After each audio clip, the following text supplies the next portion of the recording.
My name is Kevin Day, and I'm a doctoral student at the University of British Columbia, Vancouver, Canada.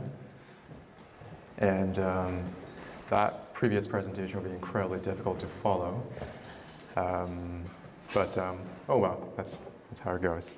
So I actually feel like my presentation maybe has more affinity to Morton and Jamie's presentation from earlier, but perhaps wherever I talk about medium interface, you can switch it for object and material. Maybe that'll make sense in the sequence of presentations. And just as a disclosure, I guess, my background is in visual art. I'm not a composer by training. I come from, I guess this research mostly stems from philosophy of technology and digital media criticism. So, and I apologize for picking a really illegible font. I didn't realize it would come out like this, but hopefully you can all see it. And I'll begin with this fairly, I'm sure, a really familiar dichotomy to everyone in this room. But please bear with me. I'll just build it up to attack it. So in 1976, Jacques Attali had argued that contrary to the focus that Western thought has placed on vision, it is through the sonic that one comprehends the world. Vision has been linked to a totalizing tendency, abstracting phenomena into decontextualized stats. Noise, on the other hand, is what permeates all and offers an alternative understanding. And in Listening to Noise and Silence, Salome Vogeland opened with a similar dichotomy. She defined visuality with a drive for total and objective knowledge / truth, a propensity offered by the quote-unquote gap between the seeing subject and the seeing object. On the other hand, orality possesses no such gap, for that hearing is everywhere, and that the sonic offers more contextual and intersubjective methodology. For her, sound is always heard, immersive and present, shaping reality regardless of our conscious perception. And I quote, listening produces a sonic life world that we inhabit with or against our will. So sound for her is pure experience, phenomenological and beyond linguistic and rational order, which is signified by visuality. And I know a lot of scholars have argued for a similar point. And it is this sound's claim to immediacy and immersion that I want to focus on. All right. So speaking of the imperative to focus on noise, Attali contended that its appropriation and control is a reflection of power, that it is essentially political. And as an artist and writer whose primary interest and practice lie in digital media criticism and sound installations, I would suggest that his proposal is especially timely in the contemporary age where the legacy of cybernetics and information theory is the dominant logic. Realized as the post-human capitalist enterprise of data mining and algorithmic quantification, what scholar Ted Strifus has termed algorithmic culture. So what role does sound play in the present age?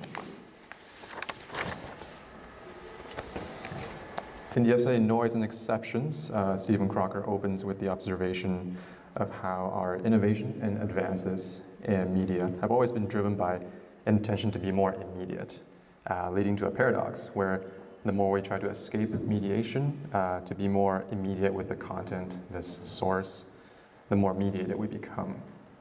Here is for a McLuhan-esque focus on the medium itself, the process of making a means visible. And drawing from Michel Serres, Crocker goes on to emphasize the persistence in the ineradicability of the medium. Utilizing communication between a sender and receiver illustrates how the conception of a perfect signal transmission is impossible, and that noise of the medium always exists, and that immediacy is an illusion. As he argues, the medium in which our actions take place affect what we can be and do. The medium then exhibits particular qualities. All right. I lost my spot. Sorry. Okay. Here conceived by Serre as the noise in signal processing. As he says, we can never eliminate the space of transmission. There is always a context of communication. This emphasis on the persistence of the medium and its effect being a significant feature to be examined is rendered evident when he says the user is always used by the medium. Talking about a specific form of human mediation technology, Neil Postman has noted that technologies change what we mean by knowing and truth. They alter those deeply embedded habits of thought which give to a culture its sense of what the world is like. And that embedded in every tool is an ideological bias. And this is where I see a similarity to Jamie's infrastructure. This is very much the focus of Andrew Fingberg's book, Questioning Technology. He's a philosopher who studied under Marcuse, where he illustrated how technology is not neutrally self-determined and autonomous entities, but rather they are imbued with very specific socio-political implications and intentions right from their conception. So what about sound? If one considers it as a medium, a technology, an interface, or I guess hearing as an interface. So while Bernard Stiegler, who studied with Simon Dunn, his writing has been utilized quite a bit by proponents of posthumanism. It might be helpful here to think about his idea of originary technicity, the idea that humans have always been technological. Taken with the argument of the medium by Crocker and Serre, one might propose that sound too is a form of mediation, and that immediacy and mediation are not mutually exclusive, but are simultaneous qualities of sound. Hence the title immediate with a slash through it. I know it's a bit overworked, but you know. And so there's definitely validity to some of the distinction between visuality and orality previously talked about, and perhaps sound is nevertheless more immediate than sight. But what is the cost of this immediacy? So a bit of a digression. In 2015, I attended a conference on Jacques Lacan, affectionately dubbed La Conference, for those of you who've been. And one speaker talked about the character of Samantha, the operating system in the movie Her by Spike Jonze, and how she successfully occupied an ambivalent and entangled space between the human and the non-human, utilizing the humanness of her voice. However, for me, what was most intriguing was perhaps thinking about her voice as something that's signifying the phenomena of how sound is being used or can be used to condition, control, indoctrinate the population through an expert deployment and complicity in creating an immersive and interactive everyday experience. Speaking of adapting Samuel Beckett's work to film, Canadian artist Stan Douglas wrote that the advent of the sound film is exactly contemporary with its formalization of how a new cinematic space will be constructed, and that these innovations make it possible for film to yield a greater impression of the subjective experience. And this ongoing quest for further, deeper, more realistic immersion, which sound assists in constructing, is perhaps what Heidegger and McLuhan are cautious of. So in the chapter titled, What Does Simulation Want?, Sherry Turkle answered her own question by proposing that simulations want, even demand, immersion, and that simulation makes itself easy to love and difficult to doubt.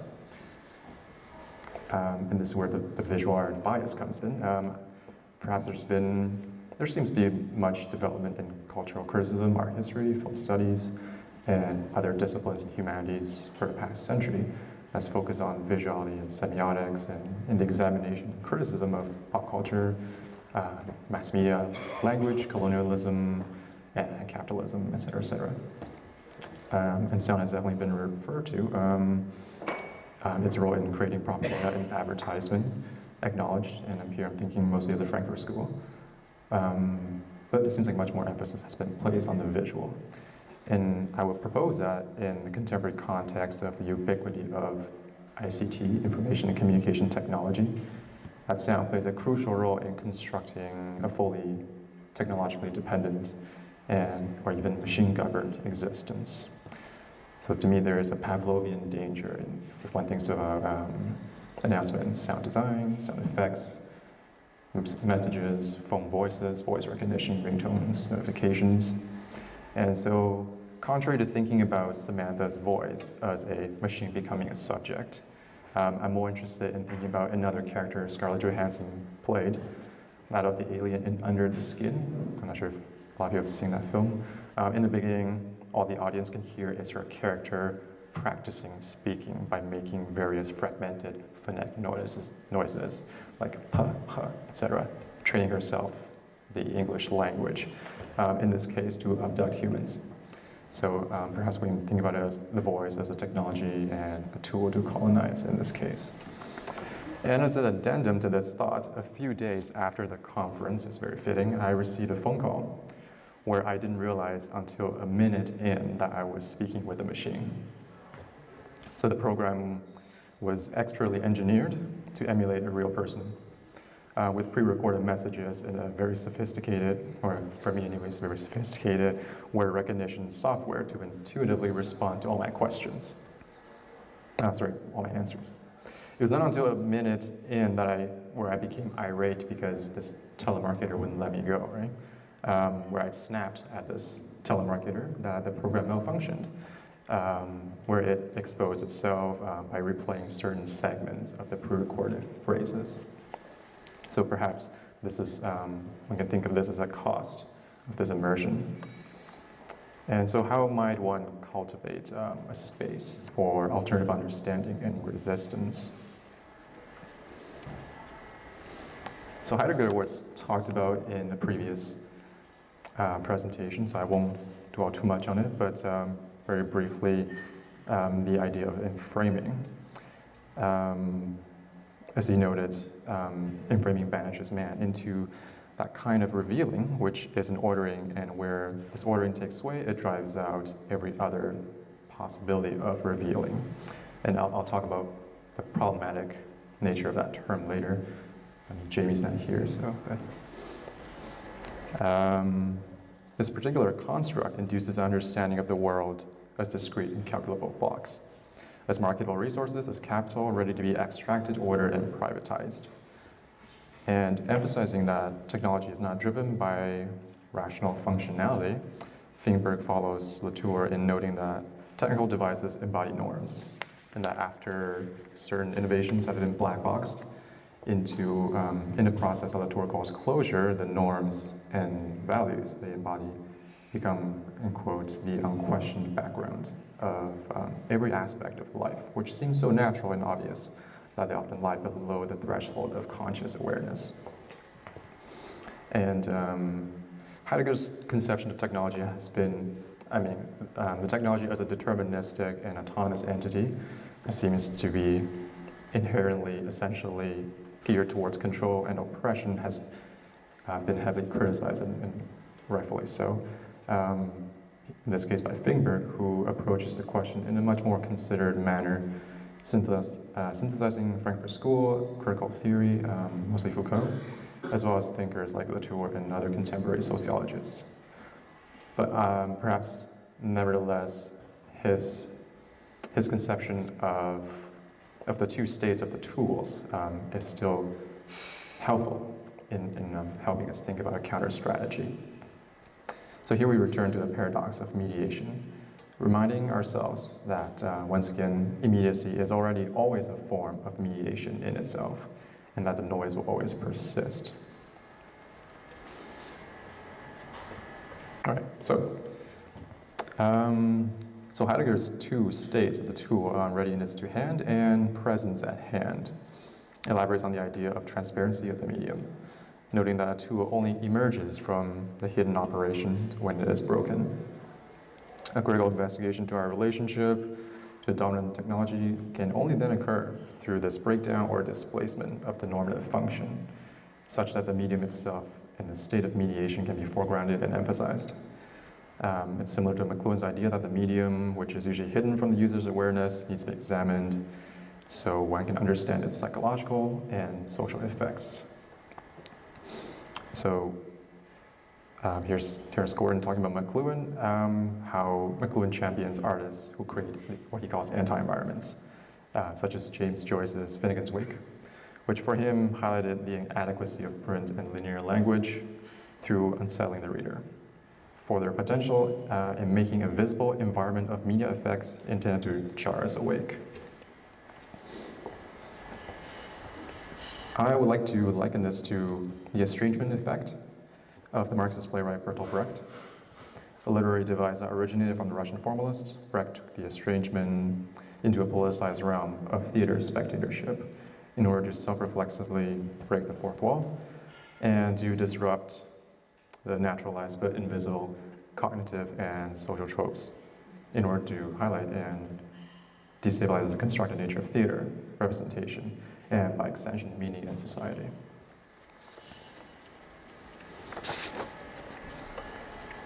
And perhaps similarly, Feinberg also proposes that a critical theory of technology can uncover, demystify the illusion, expose the relativity of the prevailing technical choices.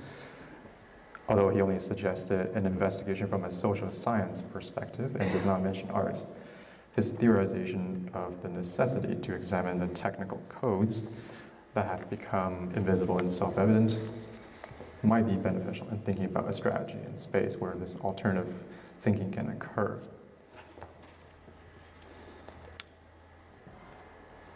And in an essay titled Noise versus Conceptual Art, improv musician Martin listed several characteristics of noise, and one of them being that noise exceeds the logic of calculability and that operates in opposition to capital. As Crocker reminds, the medium, the noise, always persists in signal processing. And if noise is the other to signal, as Joseph Neufchatel noted in his book Immersion into Noise, then it is through noise that one should begin to formulate a strategy of countering the signal processing of communicative capitalism. And one might add the French duo Ticoun's cybernetic manifesto as well, where they talked about noise and fog and interruption. And lastly, but it is problematic to think only about revealing and getting away from immersion. So Oliver Grau speaks to the danger of immersion when he says that the more intensely a participant is involved, the less the computer-generated world appears as a construction. He goes on to caution that the apparatus of VR, with the aid of audio, effectively hides itself from scrutiny, creating, I suppose, a lack of distance which is needed to critically analyze art. As he says, immersion is produced when the message and the medium form an almost inseparable unit, so that the medium becomes invisible. So we have this claim that sound is immersive, and a string of theorists who've argued that, like Jamie pointed out earlier, this doctrine of revealing. But if we follow what Crocker and Sayre have taught us, then this lack of distance is an illusion, as the medium of VR itself still exists. The imperative, therefore, is not to advocate for test. Okay. It's not to hello. Okay. Is it perhaps low on batteries? Test. Hello. Right at the punchline. Sorry about that. No worries. Okay. Okay, yeah. Thank you. Is it okay for you? Test. Okay. It works. Thanks.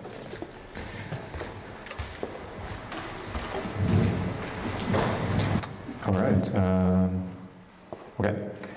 The imperative, therefore, is not to advocate for some mythical objective outsider's critical analysis, but to examine the medium while understanding that we are always mediated. Revealing implies that, here's the punchline. So revealing implies, after all the layers, there's something pure, something unmediated to be revealed. And that in itself is quite problematic. And it's not always the most effective strategy either by seeing how the sausage is made, one doesn't always stop eating the sausage. So Grau seems to point to this obliquely when he says that obviously the relation between critical distance and immersion is not a simple matter of either or. Art educator Maxine Green's theorization might be helpful here, as she insists on the simultaneous different phases of the experiential and detached knowing. And perhaps this has similarities to our previous presentation on practice and theory. So, to conclude, I will briefly talk about two recent sound installations that I've created, both funded by the Canada Council for the Arts, Media Arts program.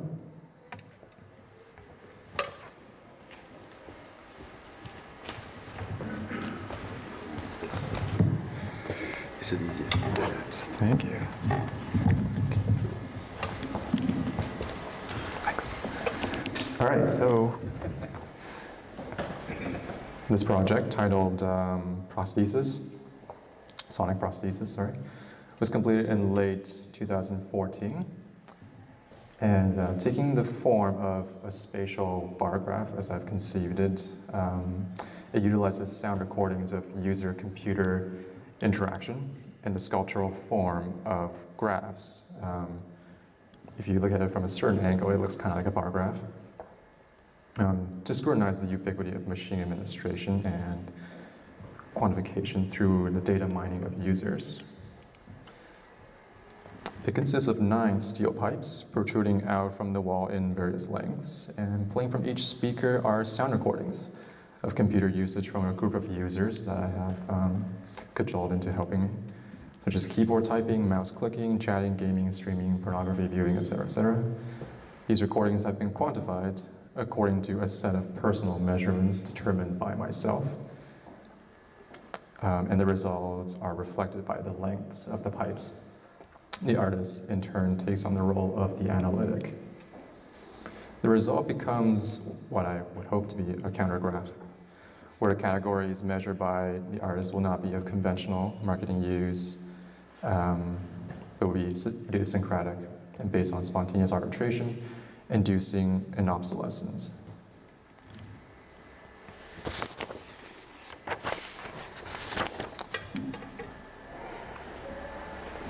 And perhaps now is a good time for the clip.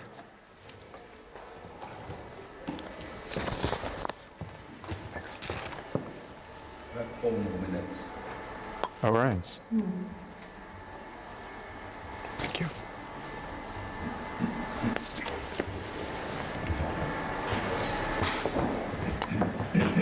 We'll just watch maybe 2 minutes of it then. I apologize for the quality of the video.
All right. Thanks.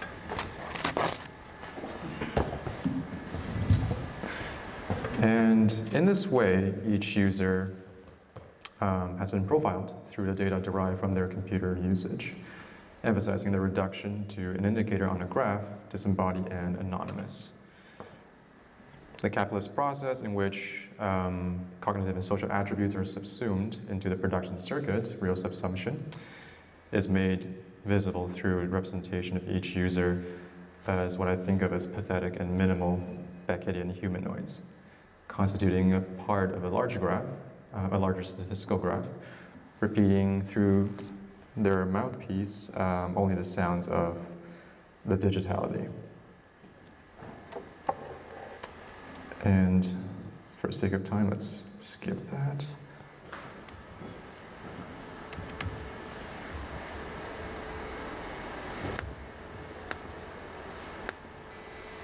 All right. So this is the second piece I'd like to talk about in the last piece. It's still in its construction phase, therefore I've included a rather crummy sketch. This untitled piece is envisioned to be a large floor-based interactive sound installation. It will span a space roughly 30 feet by 30 feet and will consist of 49 small wooden blocks composed in a 7 by 7 grid. Situated on each block will be a speaker unit consisting of a microcontroller, a battery pack, and speaker. A computer and webcam will be situated on the side, collecting and measuring certain traits from the audience members. The calculated results from the data mining will take the form of X and Y coordinates, which will be transmitted by the computer wirelessly to one of the speaker unit blocks, plotted on the grid via sounds emitted from the speakers. We're still working on what the sound will be, but currently we're thinking a light notification beeping sound. This process will repeat every minute as the audience members walk through the installation, continuously having their data collected and beaconed towards various coordinates on the grid. In such a way, the user/viewer experiencing the piece will be subjected to the compulsory and clandestine operations of surveillance and machinic abstraction that will come to determine their identity regardless of how decontextualized and inadequate. As the machines calculate and represent the users by mapping their data on the grid, the user's own body is being mapped as well as they navigate the grid to locate their own coordinates, where the sound will be emitted. And through the process of experiencing the piece, the user's bodies become abstracted and reduced to a single node on the grid, while they themselves are spatially mapped repeatedly as they navigate through the piece. The process emphasizes the ways in which we become the data that has come to represent us, hopefully blurring the line between the subject and their data representation. My work is often influenced by the linguistic and existential absurdity of the playwright Beckett. This project emphasizes, or it attempts to create a Beckett-esque scene where the subjects, without agency, are navigating a space kind of like lab mice. Through pushing certain elements of the human condition to the extreme, his work it utilizes a strategy that Deleuze has characterized as a method to bring forth the vacuousness, the absurdity, and political agendas of normatized underlying structures. So in a similar way, this project intends to spatialize a minimal form of quantification, in this case the grid, while capturing information from viewers and inducing them to navigate the space in a way like mice, repeatedly towards their coordinates, their data representation. And the sound might induce a Pavlovian response where the viewers are compelled and summoned to approach the source. So to conclude, this piece, in creating a situation where the viewers wonder about a grid chasing their data in the form of generic beeping noises, the installation will attempt to highlight the contemporary phenomenon of surreptitious yet coercive data mining, the alarming prevalence of machinic representation, and the fraught relationship between sonic immediacy and subjugating mediation. Thank you.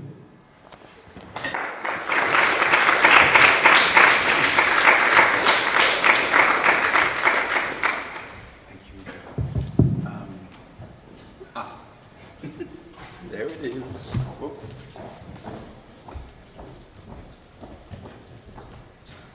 Okay. We have time for a few questions. Thank you, Kevin Day, for your presentation. Are there anyone? Yes.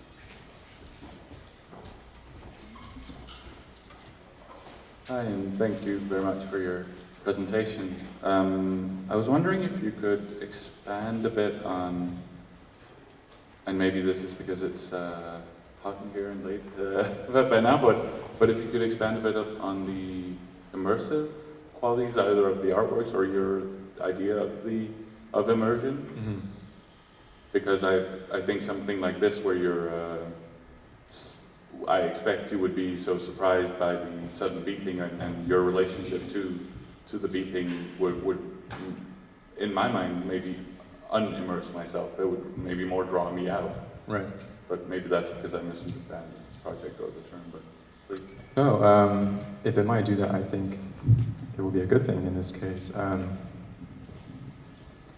think the term has various meanings according to various thinkers. For me, it's a state in which one cannot discern between, I guess, it's a state where one is engulfed in something where the mechanisms are perhaps hidden, and I don't want to, again, go back to the whole revealing rhetoric, but to me, technological effects are immersive, and other immersive mechanisms can include society in general, culture, language. I think it's quite immersive.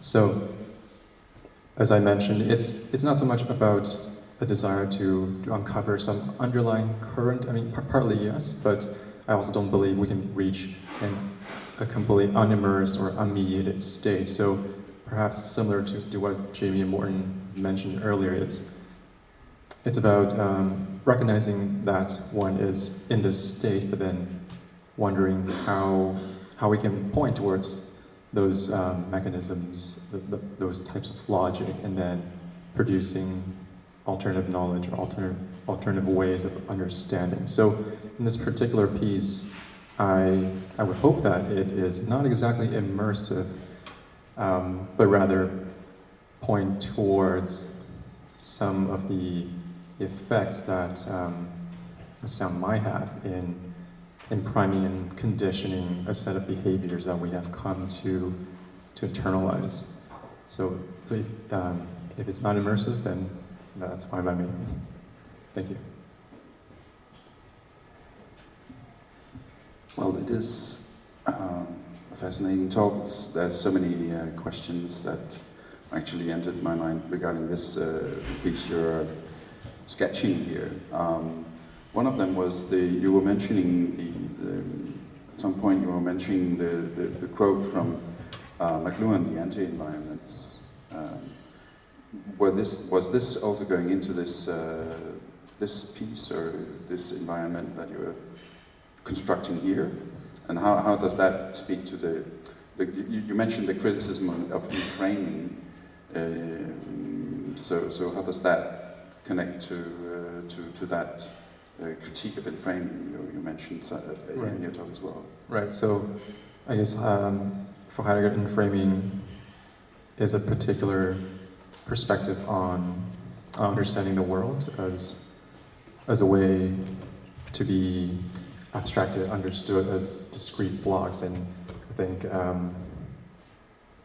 Francois Laurel would think that philosophy in many ways does that too. It bifurcates, it cuts things into these discrete chunks that can then be consumed. And perhaps that is our understanding of knowledge as well, which hence the question before, how can we transfer knowledge to another? If there's a need to transfer it as a discrete block, then it follows perhaps a line of thinking that phenomena of the world can be turned into blocks and objects and containers. I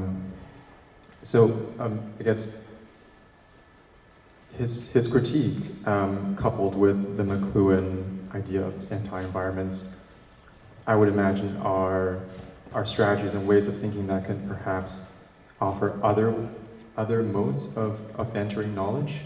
And hopefully, well, my intention was that this piece would assist in creating a space that